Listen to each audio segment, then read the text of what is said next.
मोदी जी एक ऐसा आदमी ढूंढ के लाते हैं जिसका कोई व्यक्तित्व चुनाव निराकार हो। ये देश की संसद में बहस का इस तरह लोगों को बोलने नहीं दिया जाता। नमस्कार दोस्तों, हिंद वॉइस में आपका स्वागत है। मैं हूं राम, हमारे साथ है एडवोकेट रविंद्र कुमार जी।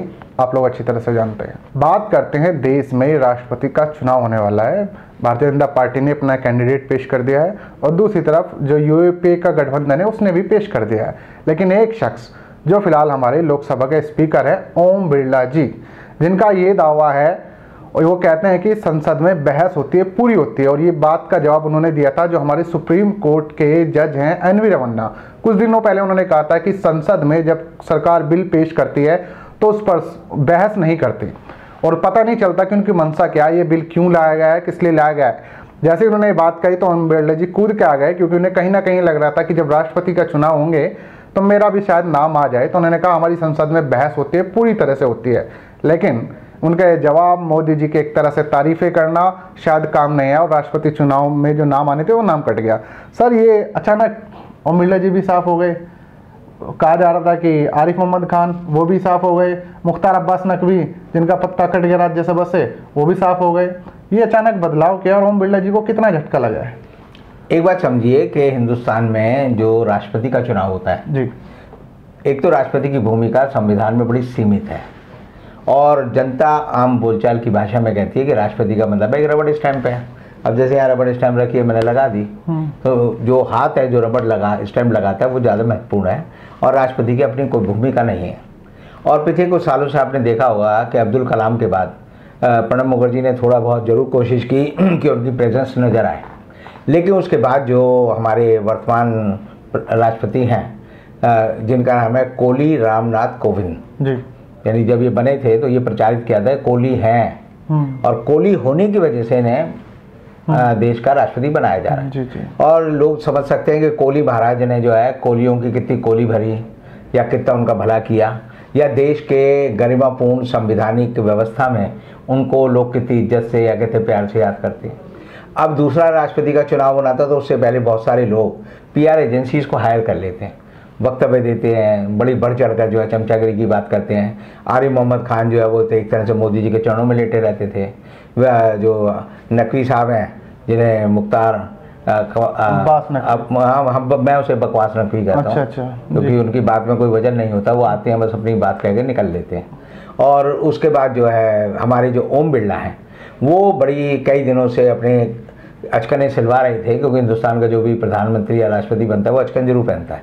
मोदी जी अपवाद हैं, RSS अपवाद है और कोहली साहब भी अपवाद हैं। तो अब ऐसे में उन्होंने एक बहस का सिरा पकड़ लिया और सिरा ये था कि देश की पार्लियामेंट में जो बिल पास होते हैं वो अल्टीमेटली जब कानून की कसौटी पे कैसे जाते हैं तो सुप्रीम कोर्ट जाते हैं।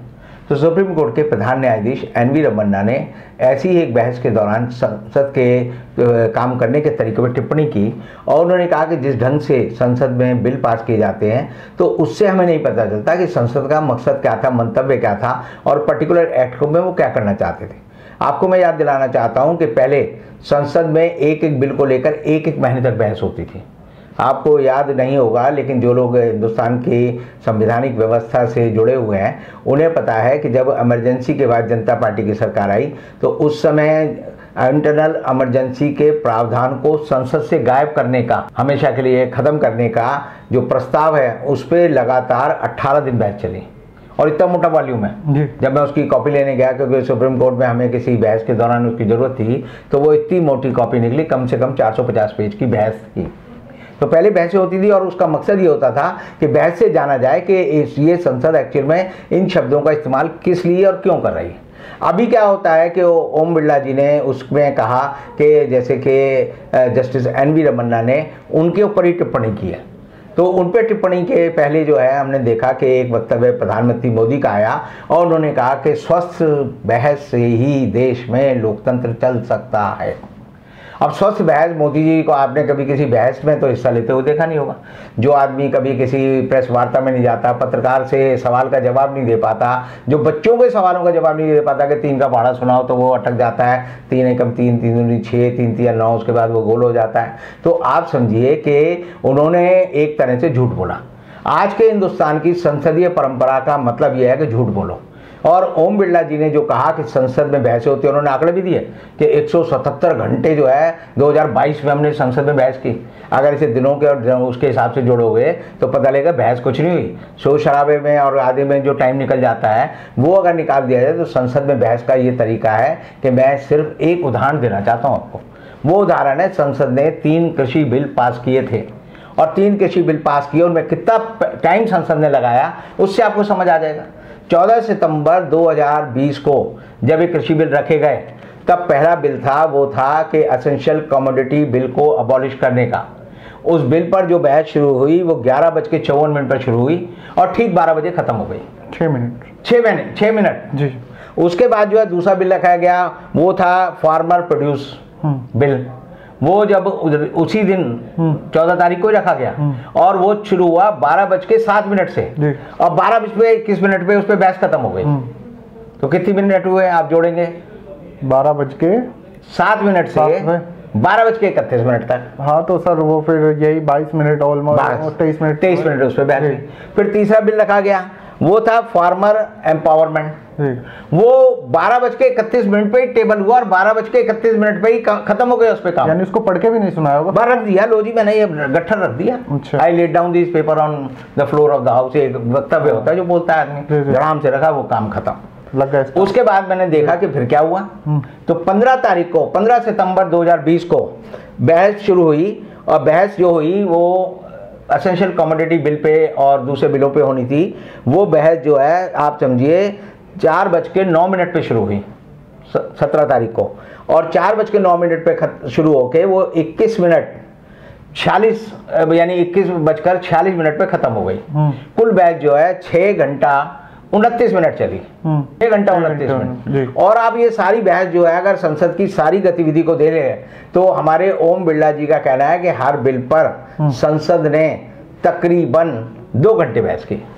यहाँ वो सच बोल रहे हैं कि 3 बिल थे, 3 बिल पे हमने जो है 6 घंटा 29 मिनट 6.5 घंटा बहस की।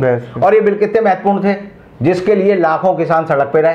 लाखों किसानों ने कहा ये बिल जो है जल्दबाजी में पास किए।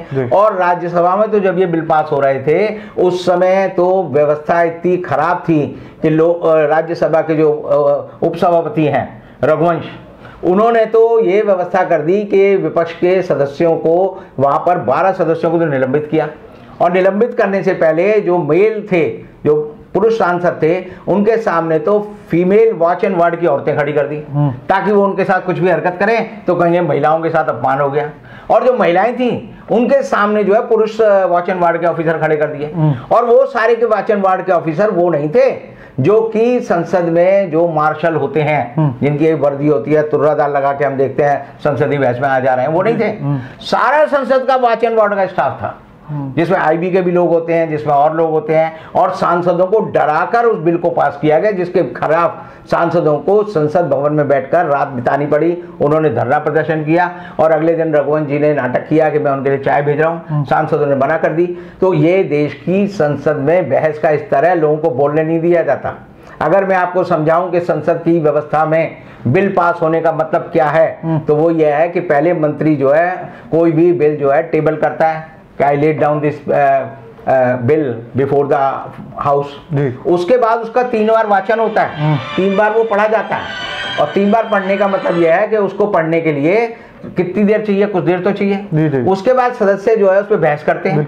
बहस के बाद सांसद जो है अपने संशोधन देते हैं। उन संशोधनों पे वोट होता है, उन संशोधनों पे वोट होता है, वो रिजेक्ट होते हैं, एक्सेप्ट होते हैं। उसके बाद अंत में पूरे बिल को जो है संसद में रखा जाता है कि इसको पास करें ना करें। उसका वोटिंग पैटर्न है। लोगों ने पिछली बार भी देखा है कि जब परमाणु संधि होनी थी 4 घंटे तो वोटिंग में लगे थे देश की लोकसभा में। कि दरवाजे बंद करो, पहले वॉइस वोट होता है, फिर उसका पर्ची से होता है, फिर हाथ उठाने से होता है, 3 तरह से वोटिंग होती है। तो ओम बिरला जी ने पूरी संसदीय बहस की व्यवस्था की सारी संभावनाओं की भ्रूण हत्या इस देश की लोकसभा में की है। राज्यसभा में ये दायित्व जो है वहाँ के उपसभापति रघुवंश ने निभाया और वहाँ के जो पदेन सभापति हैं जिन्हें हम देश के उपराष्ट्रपति बोलते हैं उन्होंने भी यही किया। मैं आपको अगर एक सीन दिखाऊं, फोटो दिखाऊं जिसमें जब सीपीएम के सांसद ने मास्क लगाकर लोकसभा में वो राज्यसभा में प्रवेश किया तो उन्होंने कहा बाहर निकलो, get out from the house. संसद में आप जो है मास्क नहीं लगा सकते, और बाद में आपने देखा पूरे देश को मास्क लगा दिया। अभी भी हाई कोर्ट ने कहा है कि आप जो अगर हवाई जहाज में चढ़ेंगे तो मास्क लगा के जाना जरूरी है।